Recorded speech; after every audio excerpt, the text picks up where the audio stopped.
As 2024 continues to roll on, what is the state of the alliance of the oil and gas industry? We talk to an expert on this episode of The Crude Truth.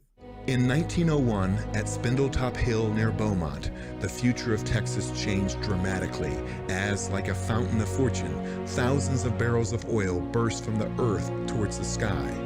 Soon, Detroit would be cranking out Model Ts by the millions, and America was on the move, thanks to the black gold being produced in Texas. Now, more than a century later, the vehicles are different, but nothing else has truly changed. Sure, there may be many other alternative energy sources like wind and solar and electric. But let's be honest, America depends on oil and entrepreneurs, and if the USA is truly going to be independent, it has to know the crude truth. This episode is brought to you by LFS Chemistry. We are committed to being good stewards of the environment. We are providing the tools so you can be too.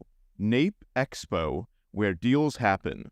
Air Compressor Solutions. When everything is on the line, Air Compressor Solutions is the dependable choice to keep commercial business powered up. Sandstone Group.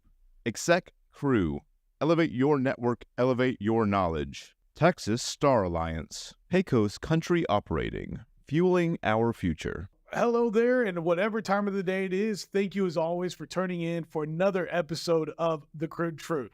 As we're rolling into this year, we are just continuing. It's an election year. The oil and gas industry at this time is producing more oil than we ever have. And the state of Texas, more importantly, is the one that has America physically, geographically, and economically on its shoulders. So today I brought on a guest that really needs no introduction, but I'm going to just tee him up because I'm just so excited. Our guest today is somebody that is known throughout the oil and gas industry from Austin to Washington, D.C. He is the chief economist. He sees things before we can see them, guys. He is with the Texas Alliance of Energy Producers. My guest today is Karr Ingham. Karr, how are you? I'm good, Ray. How are you? Doing real well, and it's Ingham. Ingham? There's Yes, no R in there. no R in there. No R in there. Yep. No R in there. And thank you so much for coming in. Thanks for having me. And Thanks for having me. I tell you what, we've already been, our producer had to cut us off because we were already talking before we even started recording this episode. We could do this for the rest of the day. I think so. I mean, you walked in and you were like, well, how much time you got? And I was like, well, how much time you got? and our producer, shout out to Wyme over there, and he goes, we got to set amount of time, guys. So I was like, well, let me get my show notes and let's dive in. Thank you for coming all the way. I'm going to say coming down. I know you were in Houston, but you had to come from Amarillo. Texas. And welcome back to the studio. And funny backstory, you actually, a long time ago when you had a head of hair, you were actually doing studio network work. This was a long time ago. Obviously, up in the North Country in Amarillo.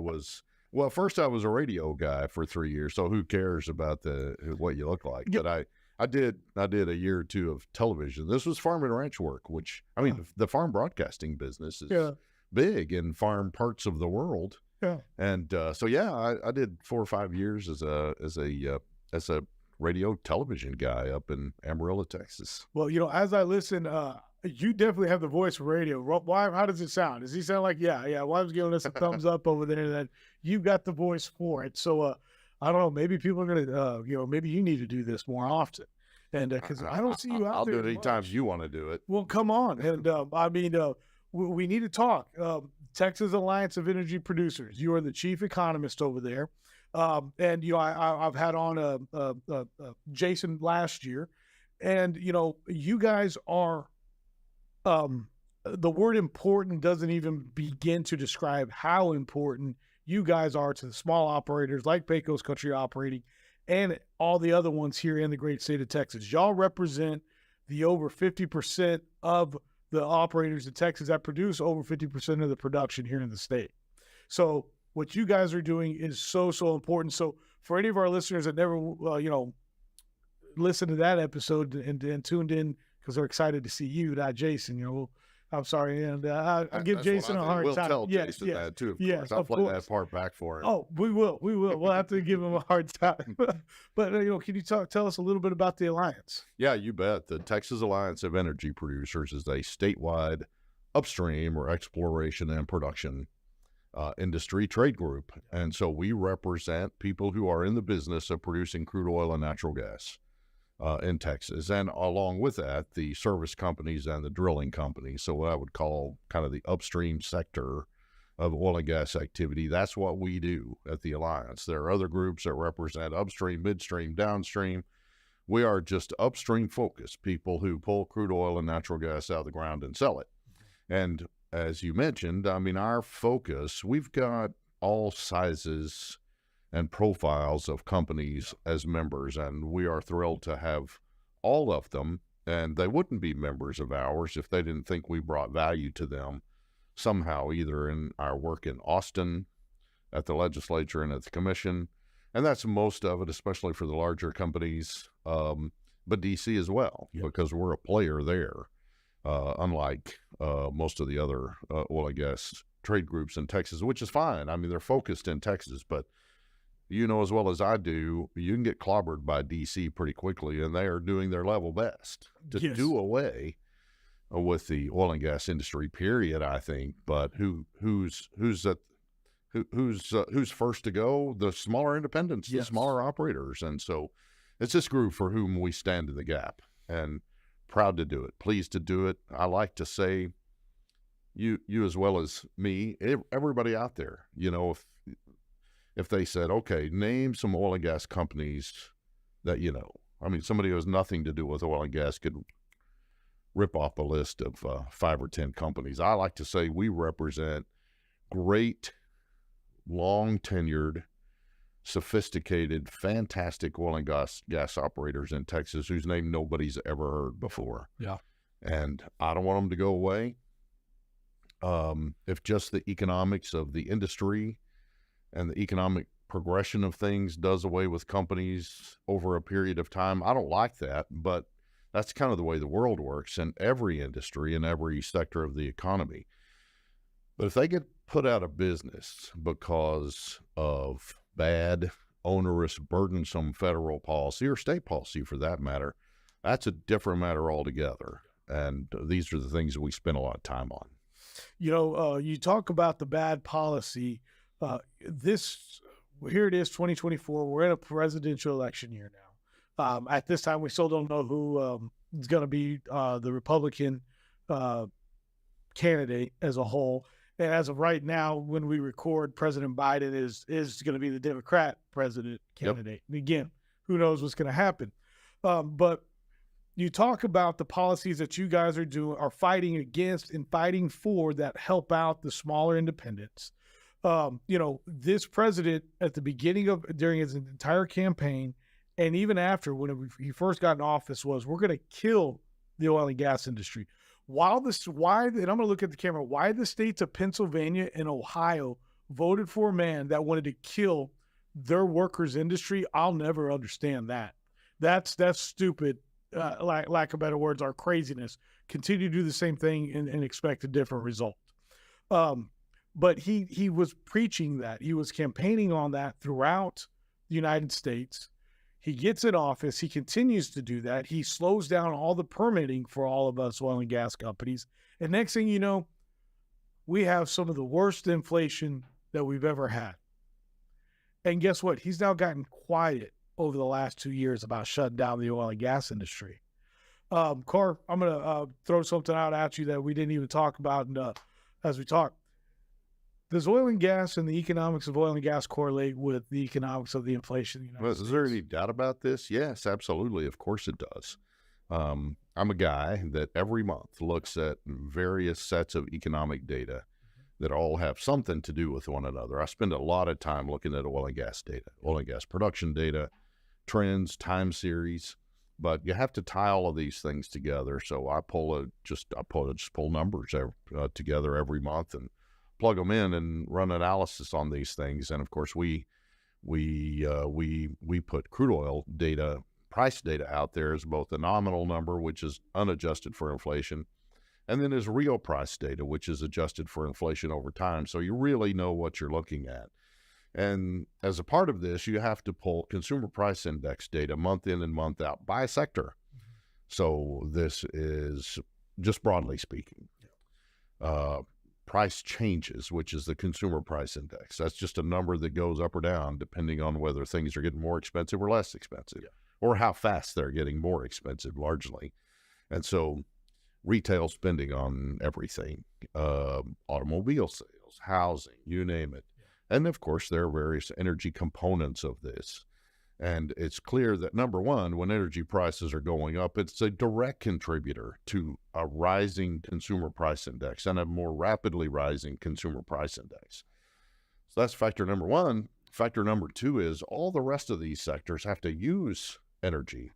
So if you were in the retail or wholesale trade business, if you're in the transportation business, if you are building homes and office buildings, whatever you're doing, you have to use energy that is more expensive, which in turn makes what you do more expensive.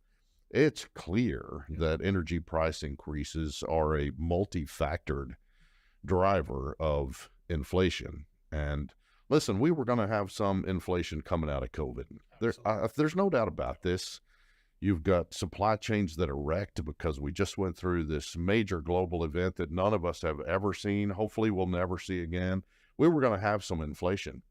How do you make it worse? Well, you make it worse by doing things that make energy, and in this case, largely petroleum energy, less available than it otherwise would be, which means it is then less affordable than it otherwise would be. In other words, what you should be doing is just encouraging as much energy being thrown into the mix as possible, not doing things that restrict energy output. And that's exactly what this administration did do and continues to do.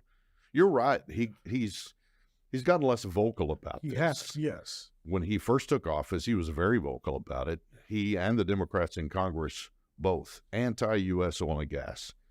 I think that's an inarguable point. They exhibit an open hostility to the U.S. domestic oil and gas industry, period. Yeah. And while he's gotten less vocal about it, it seems, who's not less active is EPA, first and foremost, and other agencies as well. But he's this is an overused term, but I think he's clearly weaponizing the agencies of the federal government to continue to work against domestic oil and gas production. As my friend Tim Stewart, who runs the U.S. Oil and Gas Association, likes to say, yeah, it's true. We're producing more crude oil than ever before. You didn't have anything to do with that, Mr. President. And as they like to say, this is not because of you. This is in spite of you. Yes. And, you know, I wrote an article that Blackman published on part of his Substack, and it'll turn up in another place or two, that just essentially said, this is occurring because, as you said, it's not just generically the United States that's growing crude oil production. It's Texas and the Permian that is growing crude oil production. So Texas and New Mexico are really leading the way to record U.S. crude oil production. What does this mean? Well, really, it means they haven't figured out how to shut it down yet. And they certainly have not figured out how to quell the demand for those products. I don't know how you're going to, even if you shut it down, how are you going to quell those products? How are you going to make all these products that take oil and gas, hydrocarbons? How are you going to make the plastics? Well, I mean, talk about things that we haven't thought through. I mean, people who profess to be opposed to the oil and gas industry in the United States and opposed to fossil fuel usage for anything have no idea. No. I presume they have no idea what their lives would look like without fossil fuels. And I hope they never have to find out, but some of them, I think it'd serve them a little bit right if they ever did have to see what their life looks like without fossil fuels and everything that it has done for us and continues to do for us. It's quite frustrating. Oh, it's very frustrating. And, you guys are fighting for all of us independents. I did a little interview the other day, and they go, well, what is the real impact of these policies? I said, well, we're a small independent. We plan to drill, 8 to 12 wells this year. If this was a different administration, we'd probably be somewhere between 12 to 16 for the year because of permitting, and the cost has gone up so much. What are some of the other effects that you're seeing from some of the other members that are happening this year and due to these policies that they've had. Yeah, here's the way we kind of approach this from a policy standpoint. And this applies to state level policy or federal policy, but it's more applicable in terms of current federal policy. If you're talking about something that, number one, is harmful to smaller operators, then we're generally going to be opposed to it. If you're talking about something that is harmful to low volume wells, and most of the wells in Texas, as you know, are so-called marginal wells or low volume wells, but they play a very important part of the structure of oil and gas production in Texas. So if this threatens marginal wells, we're likely going to be opposed to it. Yeah. If you're talking about a policy that ultimately restricts and results in less crude oil and natural gas production in the future rather than more, we're likely going to be opposed to it. And tied along with that, if this restricts the availability of energy production that we can make available to the American public and increasingly to the globe, and thereby making it more expensive to consumers, we're very likely going to be opposed to it. So what are we talking about? We're talking about regulations on wells for carbon policies, for methane, for any number of other things, but it's really CO2, and now methane is the end-all be-all of climate policy. And we're talking about restrictions on operators that affect primarily smaller operators and smaller independent operators.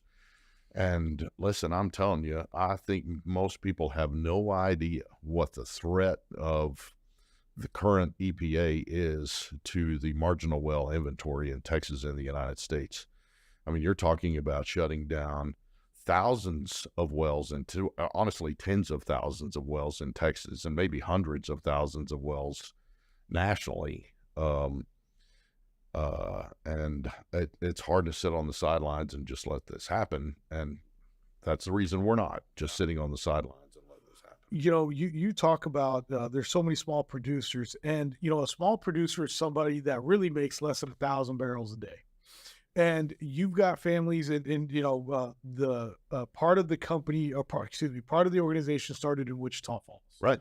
And there are so many small independents in that area that make maybe 100 to 200 barrels of oil a day.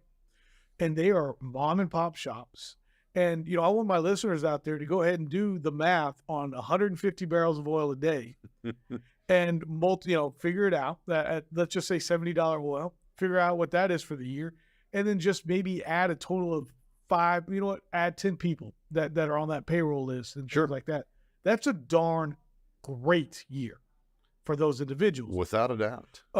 And these are the people that, you know, work hard. They're doing the work themselves, right, Karr? I mean, absolutely. I mean, and I know people never believe me, and you know, it's like I get out there too. I mean, like we you know, independents are not the Exxons of the world or the, you know, the Chevrons, to where the guys that are making the decisions are telling people we're making the decisions and doing the action and the work. One of my fears is us actually going to $150 oil. I know that's kind of what 1 or 2 people have said this year.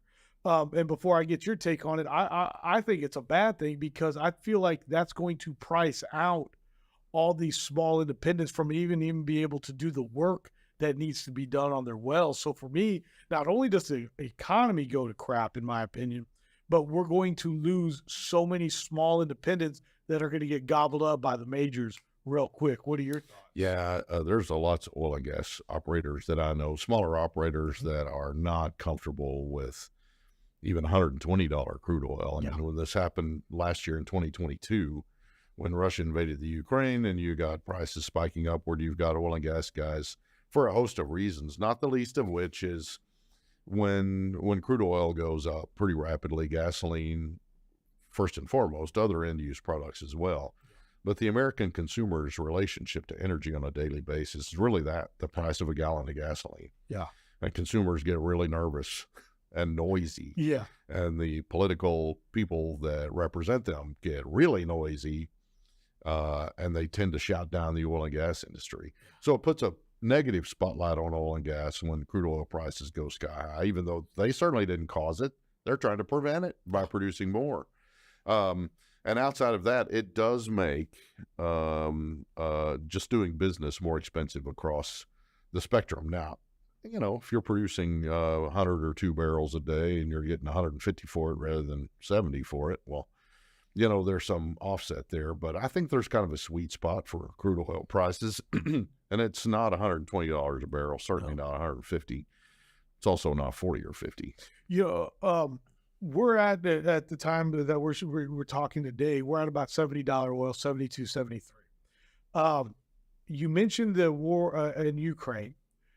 We have a war in Israel that our brothers in Israel had the most horrific terrorists. They had their 9/11 back in October. They did. And they're now at war with with Hamas there. And Venezuela is now threatening Guyana. They're building up their military. Okay. And this is all, as we're talking here today, these are all things happening, and not to mention the Red Sea. Okay. And Iran just yesterday seized one of our tanker ships. Yep. Had this been Karr, okay, you've been with the Alliance, and I got to throw this out there, for 20 years now. True. Okay. 5 or 10 years ago, just one of the 5 things I just, through 4 or 5 things that just knocked out, Exactly. would have shot the price up There you go. $10 or $15 overnight. We're not seeing that. Could that be because of part of the reason why we are producing so much oil? Could here it in not Texas? be? That, of course. Yeah. Absolutely. Just to put a little a finer perspective on this, we began to explode U.S. domestic crude oil production in the, call it 2010-ish timeframe, post-Great Recession. So come out of the Great Recession, a period of time, 5-year period of time, 2010 to 2014, late 2014 and early 2015. U.S. crude oil production goes straight north. Yeah. But mostly it's because, I say mostly, Texas, while U.S. domestic crude oil production about doubled during that period of time, Texas production kind of quintupled during that period of time. And so, you know, we went from 1 million barrels a day in 2010 to 5 million barrels a day in by 2015 or so. Yes, sir. Well, maybe not quite by then, but anyway, we were well in excess of 5 million barrels a day by 2020. And but meanwhile, you've added the Bakken. Yep. So you've got that and some other shale producing regions and the Eagle Ford. I mean, there was not a barrel produced out of the Eagle Ford until sometime in 2008, probably. Mm-hmm. So it explodes onto the scene. But it's really the Permian that has flexed its muscle. Yes. Since then, and really post, oil and gas industry downturn in 2015 to 2016, the Permian had really roared to life, and it is just driving the train now. But leading up to this period of time, pre-Great Recession, we were importing 65% of what we were consuming. Wow.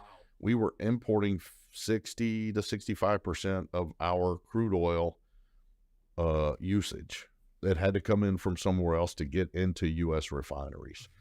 By 2014 or so, that number had gone probably down to somewhere around 20%. That was just fantastic. Yeah. And then it got considerably lower than that. So this is exactly what you're talking about. We've added to global supply. Yes. Which is really the true buffer on pricing. I mean, crude oil is largely a globally set number. You've got some nuances of West Texas Intermediate compared to Brent, and it's helpful for U.S. producers that we are producing more crude oil domestically. But it's mostly because we've just grown global supply. So as you properly suggest, events in the Middle East, geopolitical events that used to spike crude oil prices upward and maybe keep them there for some period of time. I mean, the market this is a yawner to the markets these days. They just shrug it off. It's the weirdest thing. But it's because of us. It is thanks to us that we have shielded consumers from these kind of price impacts. And you talked about the Middle East, and let's dive over there a little bit more. The other thing that I didn't list off was how OPEC has said they're going to lower the price of oil, or was it one of the countries? But it's like they're going to lower the price, and here we still are at $70. I mean, we've found this middle ground, and it's due to our production. We are truly, people don't understand it, but this is Texas fighting OPEC, is what you're seeing, in my opinion. No, I mean, my goodness, you're good at this. The very astute observations that you are making, including that one. I mean, think about the power, the market power that OPEC used to have. Yes. And so as a data watcher, as a Texas oil and gas economist, I'm watching these numbers. And as you know, we had a really ugly, nasty oil and gas industry downturn in 2015 and 2016. Yes, sir. Lots of people want to blame OPEC for this. They're not blameless. You know who's chiefly responsible for this? Us, who doubled our U.S. crude oil production. Yeah. I say this proudly, of course. Yes. But we were the chief offender in terms of raising global supply and crashing prices in 2014 and 2015 and on into 2016. Meanwhile, OPEC is watching these prices crash as well, and they don't like it. But their assumption, particularly in early 2015 and really throughout 2015, is that that the U.S. is going to act as the so-called swing producer. In other words, because prices have crashed, U.S. production will respond in a hurry. The U.S. operators will quit producing, and that U.S. crude oil production will go down rapidly and solve this problem for OPEC by reducing supply. Well, do you know that between the spring of 2015 and the fall of 2016, 18-month period of time, Texas crude oil production went down by something less than 14%. That's a pretty good chunk. Yeah. But this is in response to a bloodbath of an industry downturn in which tens of thousands of jobs were lost. Yeah. Companies went out of business and went bankrupt. Pricing was just horrible. And by the fall of 2016, U.S. and Texas production finally bottomed out and started to go north again. And at that time, OPEC went, oh my goodness, this did not work out for us at all. We are going to have to jump in and lower production, which is what they did in the fall of 2016. The point of this, Texas, the U.S., but really Texas, your point, really backed OPEC into a corner. They do not know what to do with us. And now what do? I mean, they cut back on production to support prices. Yeah. And what does Texas do? It jumps in and it fills up that market share void left by OPEC. So every time they go to cut production to raise prices, they cede market share to the U.S., but mostly to Texas and the Permian. Do they like this? No, they do not. Do they know what to do about it? No, they do not. I love it. Well, you know, you keep talking about how you and I want to get back to that, but I want to highlight what you do, because you keep mentioning, hey, I look at these numbers every day, and what you do is something called the Texas Petro Index. Yep. Let's talk about that real briefly. Sure. This is just, you've heard of all manner of business cycle analysis at the national level. You've got just GDP watching from one day to the next, 1 month to the next. So this is cycles of growth and decline. You've got analyses at the national level called the index of leading economic indicators, which is an up and down business cycle analysis. This is sort of like business cycle analysis for the upstream oil and gas industry in Texas. The Texas Petro Index is just a number. It's based at 100.0 in January of 1995. And if the Texas Petro Index is going up, then the oil and gas upstream industry in Texas is in a time of expansion. If the Petro Index is going down, then it's in a time of decline, of contraction. And business cycle analysis is to analyze these periods of growth and decline, the turning points when you went from one to the other, this one up here, this one down here. How long did they last? What was driving this? And so this is what I was originally engaged by the Alliance to do in 2003, was to create this thing called the Texas Petro Index. And again, we took it back to 1995. But we started publishing that in 2003, and I still do. And the interesting thing that it shows many interesting things, particularly over, now coming up on 30-year period of time, right, is the nature of growth and decline. What used to drive growth and decline was higher prices, higher rig counts, and industry employment growth, how many permits are taken out, well completions, and all of this. And the industry was fighting a battle to raise crude oil production because up until this 2010 timeframe, crude oil production in Texas and nationally had done nothing but steadily go down since the early 70s. And the assumption was this was always going to be the case. So what drove periods of growth in the Texas oil and gas economy was, again, higher prices for crude oil and or natural gas, rising rig counts, rising numbers of direct upstream oil and gas employees, permits taken out, things of that nature, and production still generally ticking downward, and maybe here and there you've got that leveling off a bit. Well, now what do we have? I mean, believe it or not, as we were making our way back to record and beyond crude oil production in Texas, Texas Petro Index was actually declining for all of 2023. Okay. The Texas Petro Index was in decline. Why? Well, prices were lower in 2023 than they were in 2022, both for crude oil and natural gas. What else was happening? The rig count went down all year long. The rig count peaked post-COVID in January of 2023 and went down every month since then. Number of permits taken out to drill oil and gas wells in Texas down. Employment continued to rise, but we're still 100,000 short of the 2014 industry employment record in Texas. And frankly, we'll never have that many again. Why? Well, we don't need them. And so productivity is the name of the game. And with declining levels of activity and lower prices, frankly, we're setting crude oil production records. How does this happen? Yeah. Because people are fantastic at this. That's how this happens. So the Petro Index is a cyclical measure, a cyclical tracking of the health of the upstream oil and gas economy, but it gets a little tricky now, because what do you call a boom these days? Oh, a boom used to be high prices and tens of thousands of jobs being added, the rig count going up, 20 rigs every month. And now, I mean, a boom it's all about production levels now, even as these other things are lower. So I keep a silly little calculation. Okay. That is just the number of direct upstream oil and gas employees. So this is operating, producing companies, drilling companies, and service companies. Add them all together. That's the industry employment number.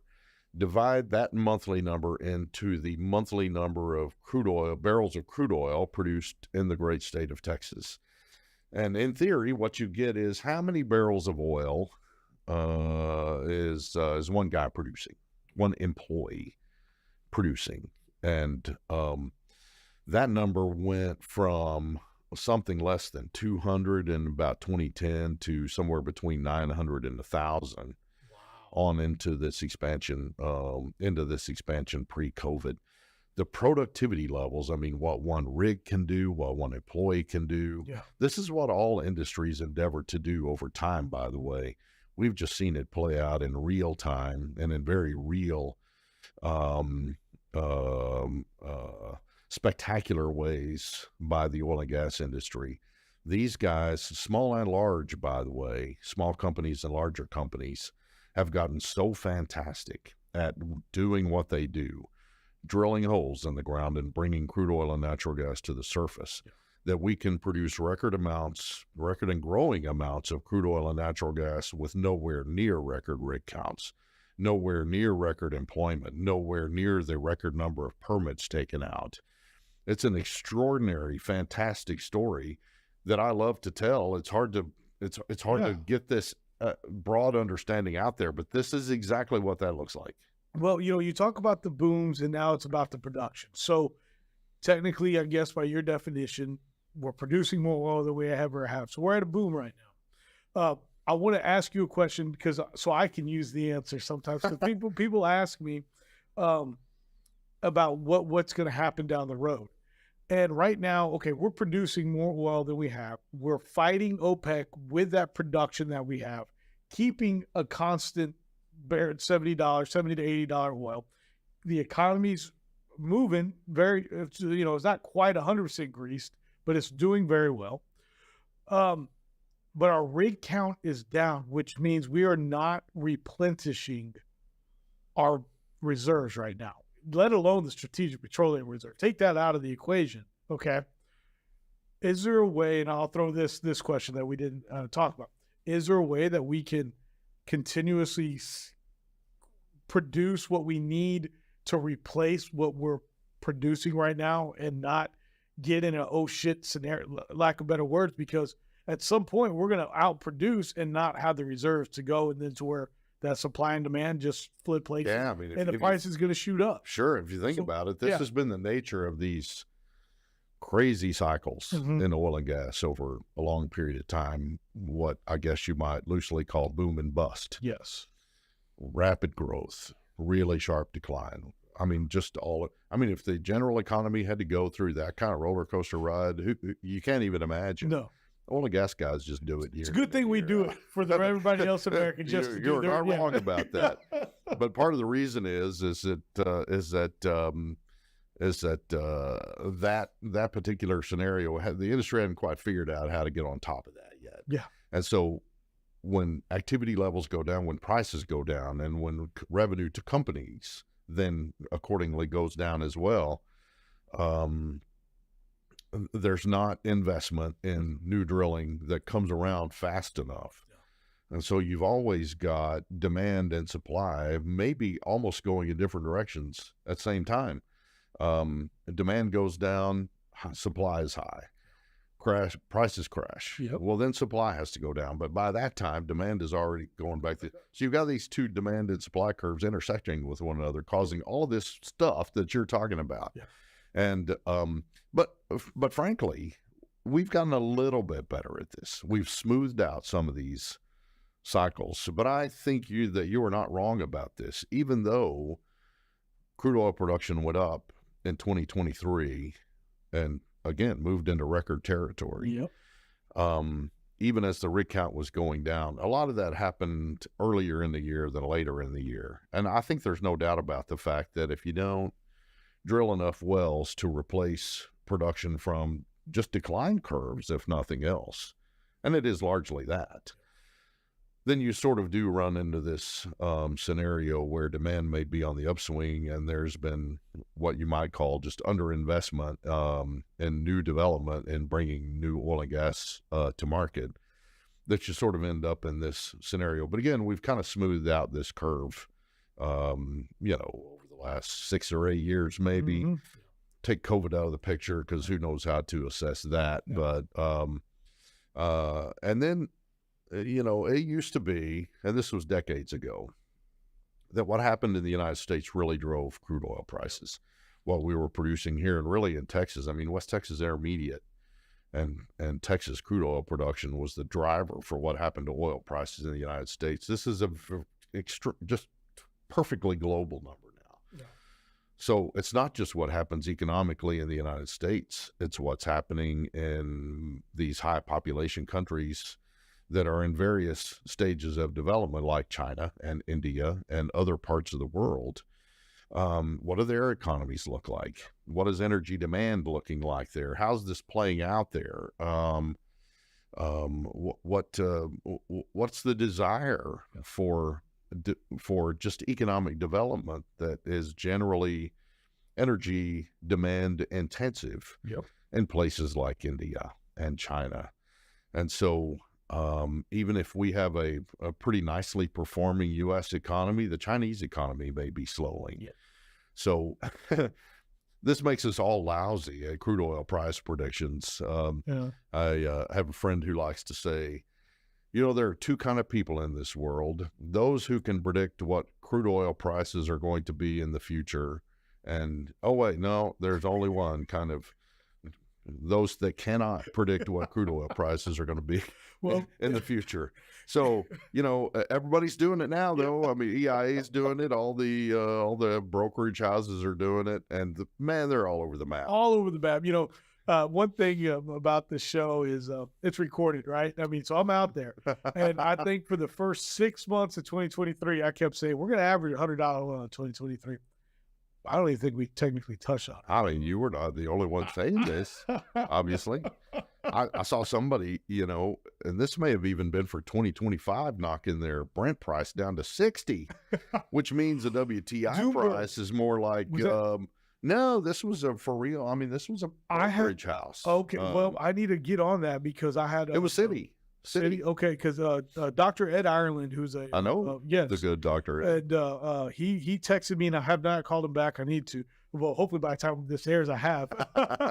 But he said, "Hey man, did you see that Doomberg is predicting $40 oil?" I was like, "Oh, I guess I gotta get production up." Well, again, who knows? Yeah. We don't know what's going to happen in 2024, but let's assume that we have a generally well-performing U.S. economy, and economies in China and India that are not tanking. Yep. For the moment, I think it's safe to say we have a pretty decently supplied market, and the U.S. has a great lot to do with this. And this is why crude oil prices are not higher than they are. It's why we didn't touch $100 a barrel in 2023, because we had an amply supplied market. This is a great place for consumers to be, by the way. Yes. And let's not forget this. I mean, we focus on this from the oil and gas company perspective and how they're doing in terms of prices. But who do we produce this stuff for? The people that use it. Yeah. And so it is a fantastic consumer outcome that we can raise production, keep prices relatively low, and generally steady and stable over long periods of time, without causing just a lot of consumer upheaval. And so this is the outcome that U.S. oil and gas producers have brought to our citizenry and the consumers out there. All those people right over there. This is the outcome that the oil and gas industry in the U.S. has delivered. And people ought to be thanking their lucky stars every day for this. Amen. Karr, you have just, dropped so much knowledge today for independents or anybody out there that's like, okay, Texas Alliance of Industry Producers has their stuff in their bag. They know what's up. How can they reach out for membership info, for asking you questions or anything like that? How can they reach out to you? So our website, texasalliance.org. Okay. Just those two words, Texas Alliance, stuck together, .org. Or you can send an email to info@texasalliance.org. Okay. See that email inbox every day. So we're pretty easy to find. And in a 30-second elevator speech, what do people get with their with their membership with Texas Alliance? Sure. Well, they get the advocacy that they need first and foremost, but they also get information. We put out We put out communications for our members daily, weekly, monthly. So they get a morning news report that is just us combing the morning news and sending out articles to members that we think are of interest. We do a Friday publication called Energy Beat that talks about what we're up to. We put on conferences, do webinars, our annual meeting, which of course we saw you at. Yes. Places to come, learn things, interact with one another, things that good, well-functioning oil and gas or any kind of trade association ought to be doing. But you also get very direct advocacy, both in DC and in Austin, on things that are of direct importance to oil and gas operators. Things that, as depending on how they turn out, will affect their bottom line for the better or for the worse. And again, it's just a thing that cannot be left undone, cannot be left untended to. And so this is what we do. What do we need to do this? Well, we need more and greater volumes of resources, because we pay the people that do the job they do for us really well. Yes. Our government relations guys in Austin and DC, they're great. They cost money. Yep. Flying back and forth to DC, doing the education and advocacy work that we need to do just takes greater and greater volumes of resources with which to do it. And so that's the reason for expanding membership in the Alliance, is to expand our ability to be effective on these issues on their behalf. Man, well, I couldn't have said it better. Karr, again, what you guys are doing, you just said it. It's awesome work. Y'all are fighting force. And with people like you that truly understand not only the men and women that work in this industry, but the economics behind it that keep America going, you can't have a better team there. So thank you again so much for coming on the show. That's Karr Ingham, Chief Economist at the Texas Alliance of Energy Producers, and he has given us the crude truth today. So Karr, thank you so much for coming. Can't thank you enough for having me. Hope we get to do it again sometime. And I think we will. Really enjoyed this visit. Well, thank you. And thank you to all our listeners and our viewers out there. And we'll see you again on another episode of The Crude Truth. Again, the Crude Truth would like to thank today's sponsors: LFS Chemistry, NAEP Expo, Air Compressor Solutions, Sandstone Group, Exec Crew, Texas Star Alliance, Pecos Country Operating, and Real News Communication Network. The easiest way to start your own podcast and TV show? Real News Communications Network. Stand out from your competition. Produce streams of high-quality social media content. Become a thought leader in your industry. With RNCN, you get to be the host. We handle everything else. Tour one of our 3 locations in Dallas, Fort Worth, and the Colony. Call 972-402-6333 or visit launchashow.com to find out more.